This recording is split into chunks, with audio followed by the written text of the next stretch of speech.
Coucou, bonjour, j'espère que vous allez bien. Moi, ça va. Comme d'hab, si je fais des vidéos, c'est que ça va bien. Bon, là, j'ai envie de partager. Bon, je suis là pour partager ce sujet-là. Donc, c'est une fille qui m'a raconté son histoire ici en Europe. Donc, comme il n'y a pas de montage, on va comment? Je mets les verres.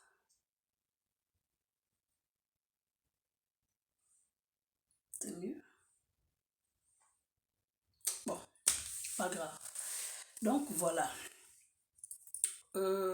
C'est l'histoire d'une fille que je sais que je vais vous raconter. Parce que beaucoup de gens, bon, il faudrait que ce mystère-là soit... Bon, je sais que c'est pas moi qui vais venir percer le mystère, mais il faudrait qu'on vous dise certaines choses. Là, je m'adresse plus particulièrement à ceux qui sont en Afrique. Voilà. Donc, c'est par rapport aux histoires qu'on voit, ou encore que je vois ici, que je peux vous transmettre. Parce qu'il y a des choses qu'on ne dit pas, les gens nous laissaient dans le mystère, on devait chercher à découvrir ou encore ils ne voulaient pas nous montrer le mauvais côté de l'Europe. C'est bon.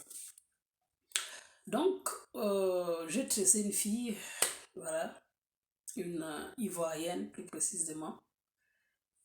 Et là, du coup, elle va commencer à me raconter, bien sûr dans le Congo-Ça, hein, on était dans le Congo-Ça, et après, bim, elle va se retourner sur son histoire.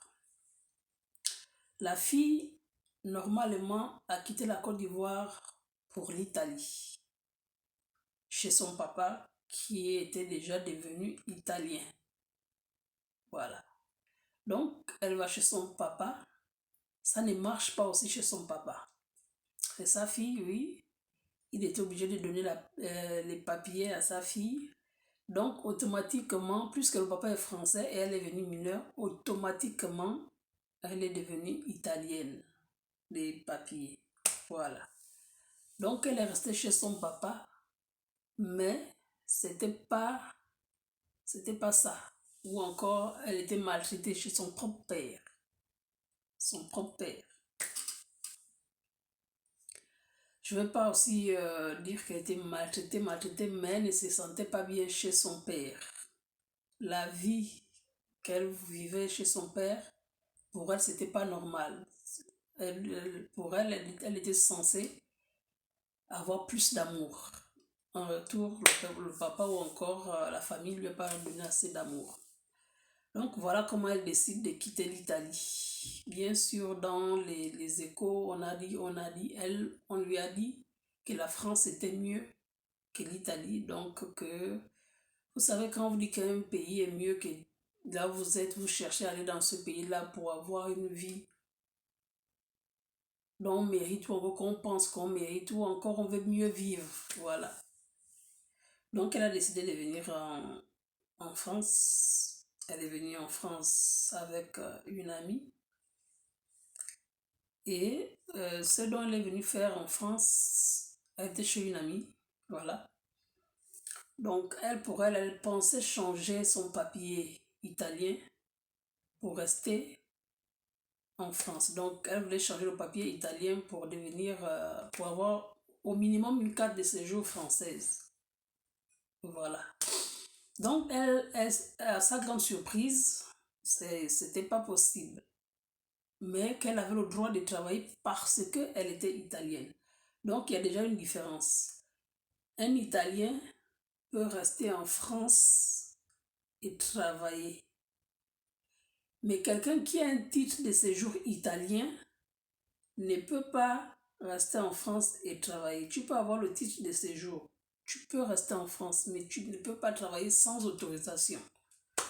Donc elle, à sa grande surprise, elle avait le droit de travailler.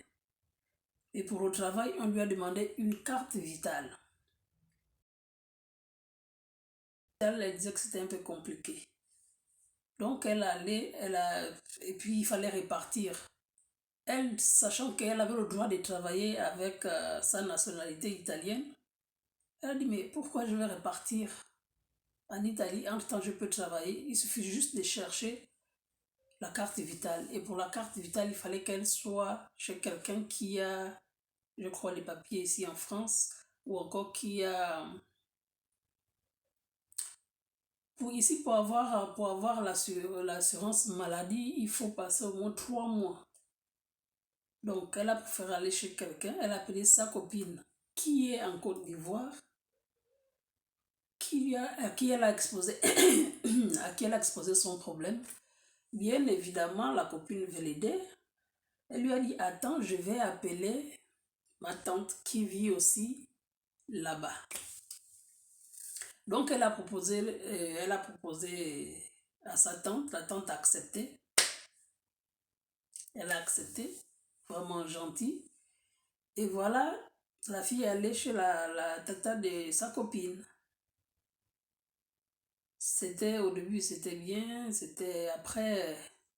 Déjà, le jour où elle arrive, le jour où elle se met en contact, la tata demande déjà de l'envoyer la photo, une photo d'elle.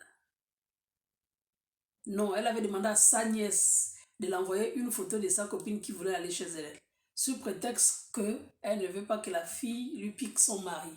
Déjà, lorsque la fille arrive, elle avertit déjà la fille que j'espère que tu n'es pas venue ici pour voler mon mari. Ah, les histoires là. Donc voilà comment la fille dit, hé tata, non. Déjà, l'apparence, je ne vais pas dire qu'elle est vilaine, mais elle n'est pas si jolie que ça. Voilà. Donc, la fille lui dit clairement que non, tata, je ne suis pas venue pour ça. Elle est restée chez la dame parce qu'il fallait qu'elle passe 3 mois avant d'avoir... en tout cas, d'après ce qu'on lui a dit, il fallait qu'elle passe, je ne sais pas si c'est comme ça, il fallait qu'elle passe 3 mois avant d'avoir l'assurance maladie. Donc, le temps, elle est restée chez la tante de sa copine. Bien évidemment, comme une Africaine bien élevée, elle a commencé à nettoyer la maison, commencé à rendre des services, commencé à s'occuper le temps qu'elle était là. Et pour la dame, c'était devenu son jouet en fait. Elle voulait qu'elle fasse maintenant le ménage. Le jour où elle ne faisait pas le ménage ou qu'elle n'aidait pas la dame se fâchait. Que tu es là, tu fais quoi? Il faut faire le ménage, fais comme ça. Jusqu'à elle était devenue la femme qui devait aller déposer les enfants de sa tante. Donc la tante de sa copine. La tante de sa copine aussi allait chercher une amie à elle, à qui elle disait comment dire ça? Donc la copine de la tante en question avait aussi ses enfants amenés à l'école. Et donc elle a dit à la fille qu'elle va aussi prendre les enfants de la dame, elle va te donner 100 € chaque mois. La fille est choquée, mais elle ne réagit pas en fait. Vous savez, lorsque vous n'avez pas de position, vous ne savez pas où dormir, vous ne pouvez pas faire la force. Voilà. De peur de dormir dehors, elle a accepté, mais elle n'était pas d'accord. Mais elle était obligée de le faire parce que la tante lui mettait la pression. Et c'était déjà comme ça, il y avait déjà des pics qui avaient déjà fait comme ça, nettoie là-bas. C'était devenu la femme de ménage dans la maison ici en France. Hein. Elle était devenue la femme à tout faire dans la maison de la dame. Et la dame, elle vit avec un Français, je vous signale. Elle vit, elle vit avec un Français. Donc c'était elle qui était devenue la femme de ménage. Maintenant, il fallait aller trouver le travail. En fait, la fille a commencé à bouder. Elle a commencé à bouder quand même. Elle est italienne. Donc, on peut dire qu'elle a le même titre que la tante en question. La tante n'est même pas française. Elle est même mieux que la tante en question. La tante a juste un titre de séjour de 10 ans. Mais elle est italienne. Elle a trouvé anormal en tant qu'italienne de travailler pour 100 € en fait. Et puis c'est impensable. Même moi qui suis sans papier, je ne peux pas travailler pour 100 €. Non. Sauf si je vais te rendre service. Bon, c'est quelqu'un que je connais. Moi aussi, le temps que je suis là, je ne fais rien. Et même là, 100 € c'est pas le salaire qu'on peut donner à quelqu'un en France. Voilà comment la fille a commencé à se chercher. Donc, pendant qu'elle allait déposer les enfants, elle s'est renseignée. Pendant qu'elle allait déposer les enfants, elle faisait ses démarches. Et elle a expliqué à la tata que j'ai trouvé... la tata, non, c'est la tata qui lui avait trouvé un emploi. Et l'emploi aussi, on lui a demandé la carte vitale qu'elle n'avait pas encore. Voilà comment la tata... Non, elle est allée là où on donne les cartes vitales. Et là-bas, on lui a demandé de patienter. La tata ne voulait plus garder la fille dans sa maison. Voilà comment la fille, la tata, va aller prendre le billet de train de la fille pour la renvoyer en Italie. Et moi, je ne peux plus te garder. Donc, elle lui a dit clairement que moi, je ne peux plus te garder chez moi. Voilà, je t'ai pris les billets de train. Et elle lui a juste donné, genre, lorsque tu prends le billet de train, on te donne comme une enveloppe. Pour ceux qui sont en France, ils savent. Mais là, j'explique pour ceux qui sont en Afrique. Lorsque tu prends le billet de train, c'est un peu comme l'enveloppe. Voilà. On te met une enveloppe, on te donne une enveloppe, on met le billet à l'intérieur. Donc, elle avait juste l'enveloppe là. Elle n'avait pas de billet, elle n'avait pas acheté de billet. Donc, elle a mis l'enveloppe, elle a remis à la fille que pendant qu'elle était à la gare. Donc, elle a amené, lorsqu'ils sont sortis de là-bas, directement, elle a amené la fille jusqu'à la gare. Voilà comment elle lui fait prendre le train. Elle ne l'explique même pas. C'est lorsque la fille monte dans le train, parce que lorsque tu montes, le train est quand même là 15-20 minutes. Donc, tu montes et tu t'assois, tu attends que le train démarre. Donc, au moment où la fille monte, elle dit non, tiens, voilà ton billet. Parce qu'elle devait faire l'escale pour prendre maintenant le métro. Désolée.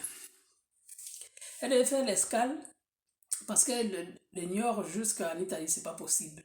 Donc, elle devait soit s'arrêter à Bordeaux ou à Paris pour prendre maintenant le TGV pour l'Italie. Donc, elle lui remet, parce qu'elle lui a dit qu'elle avait pris 2 billets, voilà. Elle lui remet, non, elle avait payé le billet de New York jusqu'à Paris. Mais le deuxième billet qu'elle lui avait remis pour Paris, pour l'Italie, là, elle n'avait pas payé. Voilà comment elle dit que voilà tes 2 billets. New York, Paris. Si tu as trop payé, c'est 100 euros. Trop payé. Et même là, il y a des réductions par rapport à l'âge, des trucs comme ça, il y a des cartes de machin. Donc la fille arrive à Paris, mais elle se rend compte qu'il n'y a pas le billet pour l'Italie. La fille va dormir à la gare parce qu'elle va voir, les gars de la sécurité. Que voilà, j'étais chez une tante qui m'a renvoyé, qui veut que je reste chez elle. Elle m'a dit qu'elle m'avait payé le billet, mais apparemment je ne vois pas le billet. Il y a juste l'enveloppe, mais il n'y a pas de billet. Est-ce que je peux monter dans le TGV ou encore dans le métro pour l'Italie? Le gars dit c'est impossible. Ça, ce n'est même pas possible. Il faut forcément payer le billet. Voilà comment elle reste à la gare, ne sachant pas où aller. Déjà, la gare, la gare, la gare, là, d'abord, Paris même, c'est l'aéroport. Mais il y a les gares dedans. Les gens là savent. Donc, ça j'explique aux Africains. Donc, l'aéroport là, je peux même dire que c'est tout un pays. Hein. L'aéroport là, et ça peut faire tout Libreville. Hein. À l'aéroport là, seulement, ça peut faire tout Libreville. C'est tellement énorme, mais elle ne connaît pas Paris. Elle ne sait pas où aller. Elle ne sait pas quelle direction même sortir de la gare. Donc, elle est restée assise avec ses bagages à la gare. Comme Dieu n'oublie pas ses enfants, voilà comment 2 jeunes femmes se rapprochent. Elles ont senti que la fille était en détresse. Voilà comment elles se rapprochent vers la fille et lui demandent qu'est-ce qu'elle fait assise là avec son sac. Et toute triste. Voilà comment la fille, sans hésiter, elle explique son problème. Et ici en France, ceux qui vont venir dans les prochaines années, en tout cas plus tard, ceux qui viendront plus tard, n'ayez jamais honte de raconter vos histoires aux gens. Vous ne savez pas qui peut vous aider. Oui, vous pouvez tomber sur quelqu'un qui va vous utiliser par rapport à votre situation, c'est vrai. Mais vous pouvez aussi tomber sur quelqu'un qui va vous aider. C'est ça. Là-dedans, il y a l'avantage et il y a l'inconvénient dans ça là. Donc, moi, je pense que c'est mieux de raconter son histoire et se faire exploiter que de ne pas la raconter et vivre dehors. Moi, je pense que c'est mieux. Donc, la fille, sans hésiter, elle a raconté son histoire aux deux jeunes femmes, aux deux jeunes filles. Voilà comment l'une des filles appelle sa maman et explique la situation de la fille en question. Voilà comment la maman dit d'accord, venez avec elle, elle va dormir ici. Dieu n'oublie pas ses enfants. Voilà comment la fille se retrouve avec un toit à Paris. Paris, toujours dans les démarches. La dame lui dit, bon,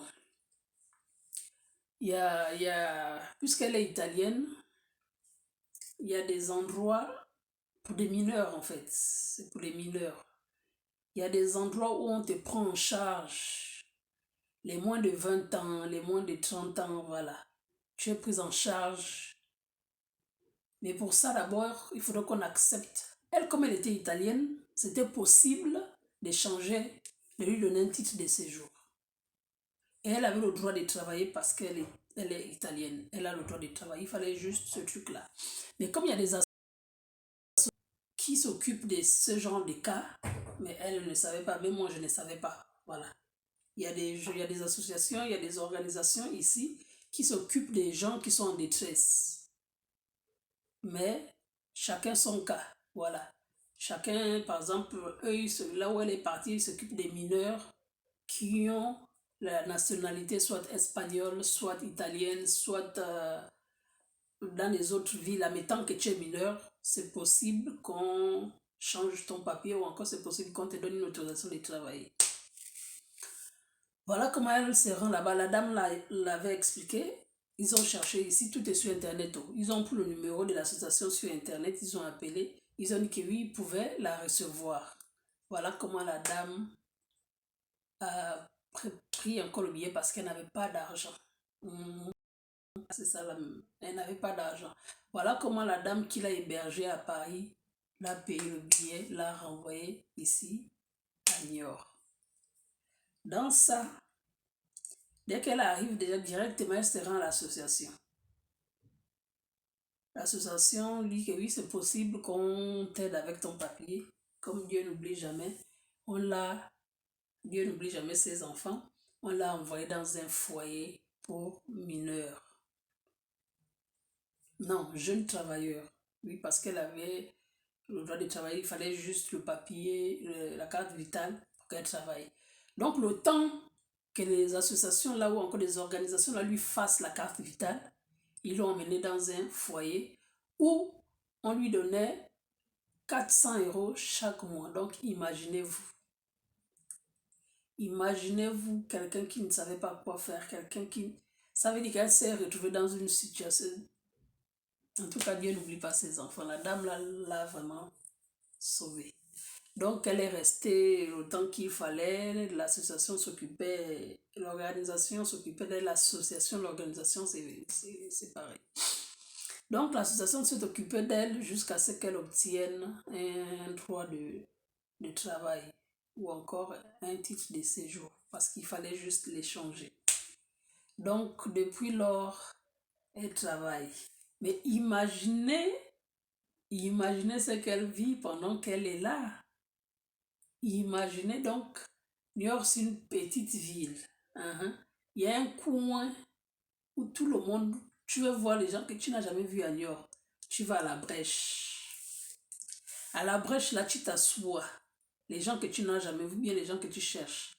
Tu vas forcément, si tu cherches quelqu'un à Niort, tu t'assois à la brèche. Jusqu'à ce que, en tout cas, tu trouveras la personne. Sauf si la personne est véhiculée. Ah, parce que ça, c'est notre cas. Sauf si la personne est véhiculée. Là, ça va pas être... la brèche, c'est pour les piétons, comme nous autres là. Tu n'as rien à faire, tu t'ennuies, tu vas t'asseoir à la brèche. Voilà.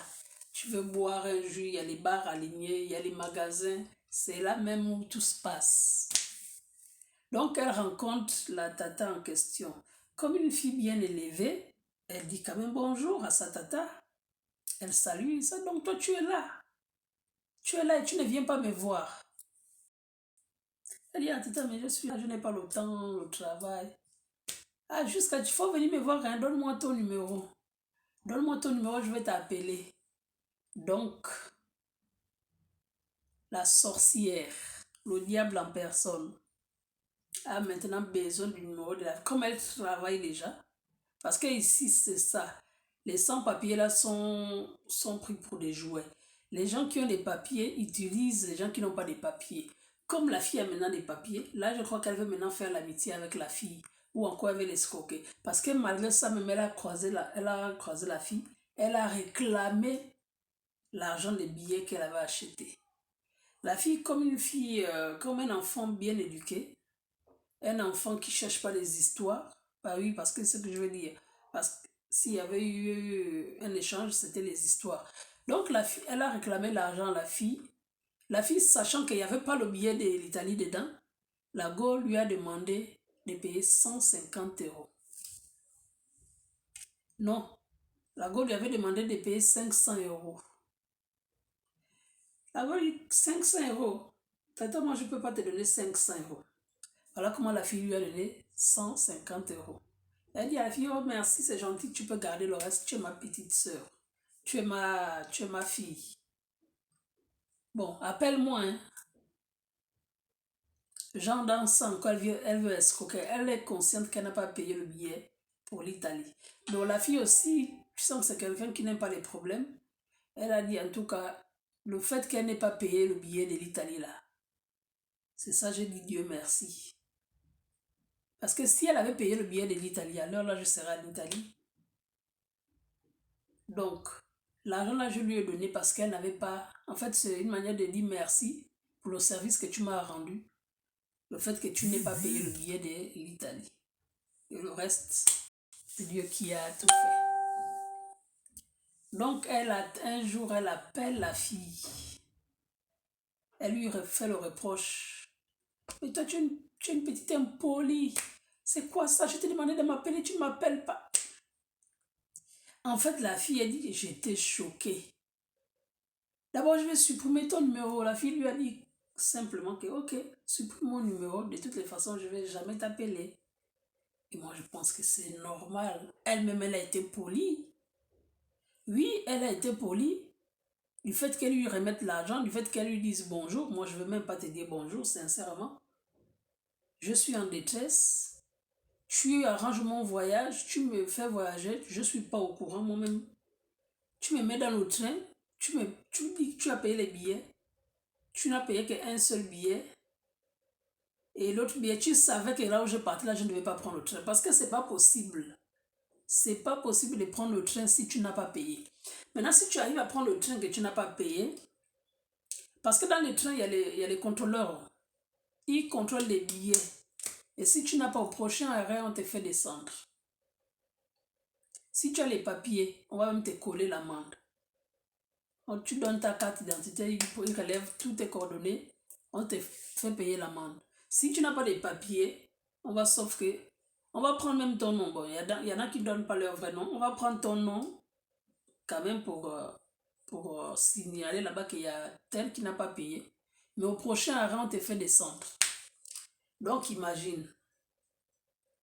Mais Dieu merci, la fille a une bonne situation. Elle est là tranquille. Elle ne regrette pas tout ce qu'elle a subi.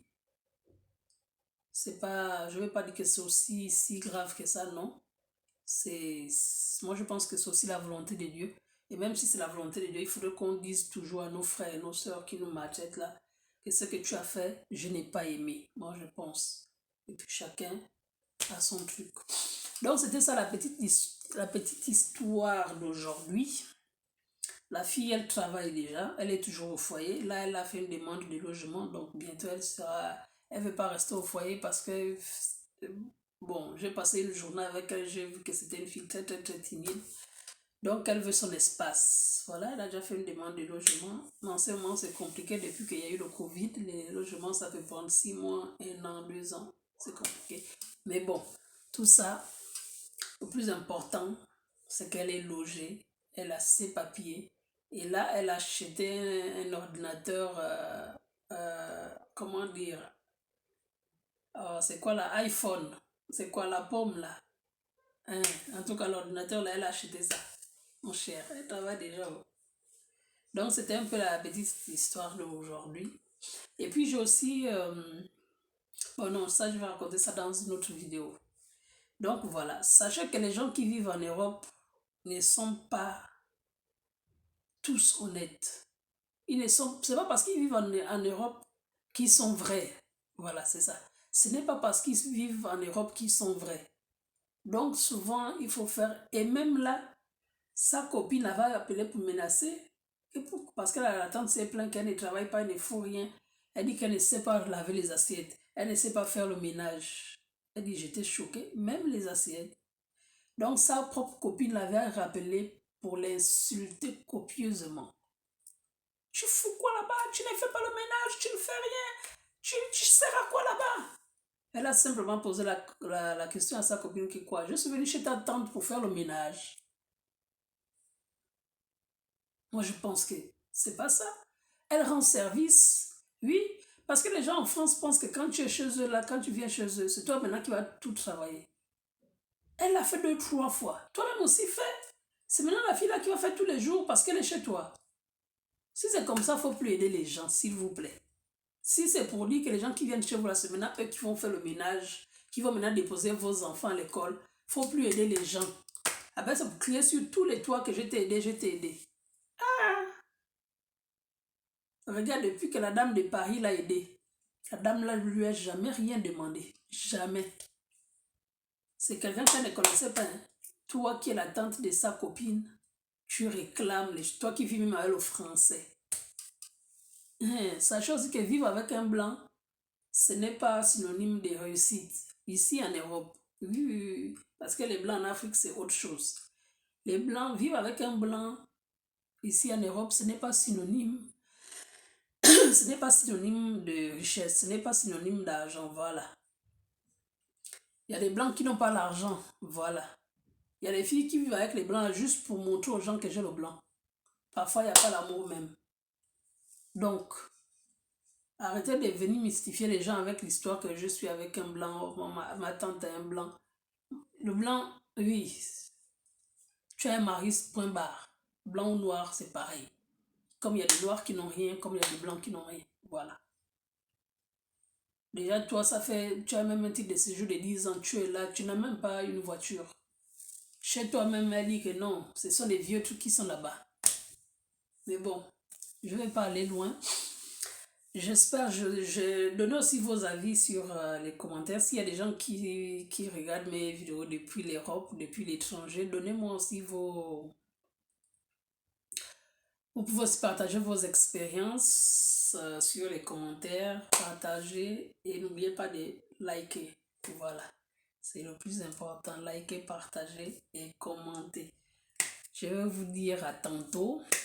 La prochaine vidéo. J'ai décidé de faire une vidéo chaque 3 jours ou 4 jours.